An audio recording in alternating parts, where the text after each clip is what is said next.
किसान आंदोलन को पूरे 100 दिन हो गए हैं। इन 100 दिनों में किसान आंदोलन के अनेक रंग देखने को मिले हैं।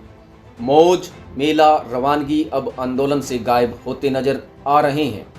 पंजाब ने किसान आंदोलन की अगुवाई की। पंजाब के स्थापित फिल्मी सितारे और गायक आंदोलन का हिस्सा बने। रजाइयों, गद्दों से लेकर वॉशिंग मशीन और ब्रांडेड कपड़ों का लंगर लगातार चलाया गया। किसान आंदोलन में छोटे बच्चों से लेकर 80 साल के बुजुर्ग नजर आए। कहीं कोई थकान या शिकवा नहीं, चेहरों पर जोश, उत्साह और खुशी झलकती नजर आई। अब 100 दिनों के बाद वो मौज, खुशी और जोश किसान आंदोलन से गायब होता नजर आ रहा है। खासकर राकेश टिकैत के एक सर्वमान्य किसान नेता के रूप में उभरने के बाद अब आंदोलन ने एक तरह से राजनीतिक रंग भी ले लिया है। ऐसे में आंदोलन को लेकर पंजाब के किसान संगठनों ने करीब 65 दिनों तक राजनेताओं को मंच से दूर रखा। आंदोलन में किसी नेता को एंट्री नहीं दी गई, लेकिन 28 जनवरी के बाद से न केवल राजनेता किसानों के बीच पहुंच रहे हैं, बल्कि वे लगातार मंच भी साझा कर रहे हैं और अपने वक्तव्य भी दे रहे हैं। दरअसल 26 नवंबर को किसानों ने दिल्ली की ओर कूच करना शुरू किया था। किसानों ने दिल्ली के गाजीपुर, टिकरी, सिंगू और शाहजहाँपुर बॉर्डर पर पड़ाव डाल लिया। किसान अपने साथ सर्दी का सामान और राशन लेकर पहुंचे। 24 घंटे लंगर का प्रबंध हुआ। किसान नेताओं के साथ केंद्र सरकार ने 4 दिसंबर को पहली वार्ता की। अब तक 11 दौर की वार्ता हो चुकी है। 30 दिसंबर को हुई वार्ता में केंद्र सरकार ने किसानों की 4 में से 2 मांगों को मंजूर कर लिया था। 21 जनवरी को कृषि मंत्री नरेंद्र तोमर की ओर से किसानों को 18 महीनों तक तीनों कानून लागू न करने की भी बात कही गई। किसान नेता नहीं माने। 26 जनवरी को किसानों की ओर से दिल्ली में ट्रैक्टर परेड निकाली गई। इस दौरान कई जगहों पर हिंसा की घटनाएं भी हुई। पुलिस के साथ झड़प हुई। लाल किले पर काफ़ी भीड़ पहुंच गई। वहां पर निशान साहिब फहराया गया।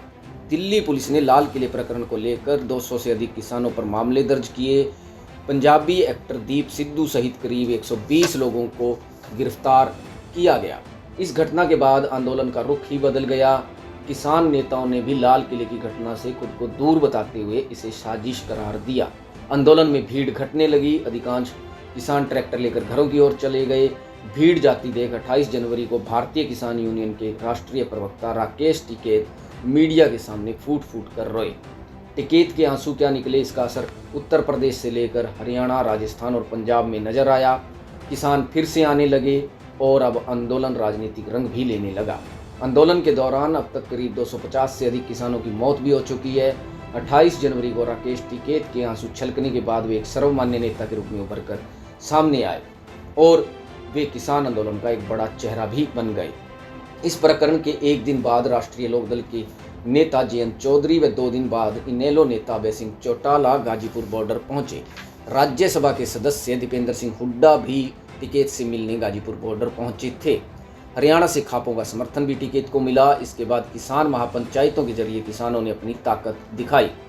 हरियाणा में 3 फरवरी को जींद के कंडेला से किसान महापंचायत का सिलसिला शुरू हुआ। इसके बाद करनाल के इंद्री, महम, बहादुरगढ़, बालसमंद, सांपला सहित कुल 10 महापंचायतें हरियाणा में हुई। 18 फरवरी को राजस्थान के गंगानगर में, 19 फरवरी को हनुमानगढ़ में और 23 फरवरी को सीकर में महापंचायत हुई। किसान आंदोलन के राजनीतिक रंग लेने के बाद से ही आंदोलन में जोश और उत्साह कम हुआ है। राकेश टिकैत बड़ा चेहरा बने हैं तो इन्हीं सब के बीच पंजाब के किसान नेता कहीं पीछे रह गए हैं। इसके चलते आंदोलन की धार भी कमजोर हुई है। कुल मिलाकर 100 दिनों में किसान आंदोलन के अनेक रंग देखने को मिले हैं।